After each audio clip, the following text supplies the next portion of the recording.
Lori Montenegro. Thank you, Mr. President. Mr. President, when you met with the Hispanic Caucus a few weeks ago, reports came out that the White House was planning to have a forum to talk about immigration and bring it to the forefront. Going forward, my question is, what is your strategy to try to have immigration reform, and are you still on the same timetable to have it accomplished in the first year of your presidency? And also, I'd like to know if you're going to reach out to Senator John McCain, who is Republican and in the past has favored immigration reform. Well, we reach out to Senator McCain on a whole host of issues. He has been a leader on immigration reform. I think he has had the right position on immigration reform, and I would love to partner with him and others on what is going to be a critical issue. We've also worked with Senator McCain on what I think is a terrific piece of legislation that he and Carl Levin have put together around procurement reform. We want that moved, and we're going to be working hard with them to get that accomplished. What I told the Congressional Hispanic Caucus is exactly what I said the very next day in a town hall meeting, and what I will continue to say publicly, and that is we want to move this process. We can't continue with a broken immigration system. It's not good for anybody. It's not good for American workers. It's dangerous for Mexican would-be workers who are trying to cross a dangerous border. It is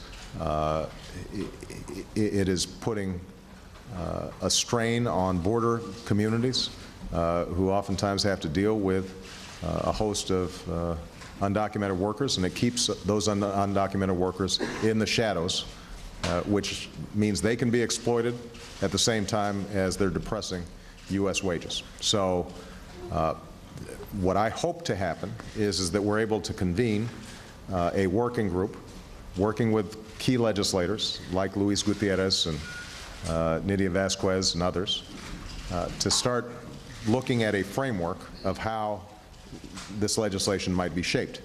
In the meantime, what we're trying to do is take some key administrative steps to move the process along to lay the groundwork for legislation, because the American people need some confidence that if we actually put a package together, we can execute. So Janet Napolitano, who has great knowledge of this because of having been a border governor, she's already in the process of reviewing and figuring out how can we strengthen our border security in a much more significant way than we're doing. If the American people don't feel like you can secure the borders, then it's hard to strike a deal that would get people out of the shadows and on a pathway to citizenship who are already here, because the attitude of the average American is going to be, well, you're just going to have hundreds of thousands of more coming in each year. On the other hand, showing that there is a more thoughtful approach than just raids of a handful of workers, as opposed to, for example, taking seriously the violations of companies that sometimes are actively recruiting these workers to come in. That's, again, something that we can start doing administratively. So what we want to do is to show that we are competent and getting results around immigration, even on the structures that we already have in place, the laws that we already have in place, so that we're building confidence among the American people that we can actually follow through on whatever legislative approach emerges. Okay? I see the process moving this first year, and I'm going to be moving it as quickly as I can. I've been accused of doing too much. We are moving full steam ahead on all fronts. Ultimately, I don't have control of the legislative calendar, and so we're going to work with legislative leaders to see what we can do.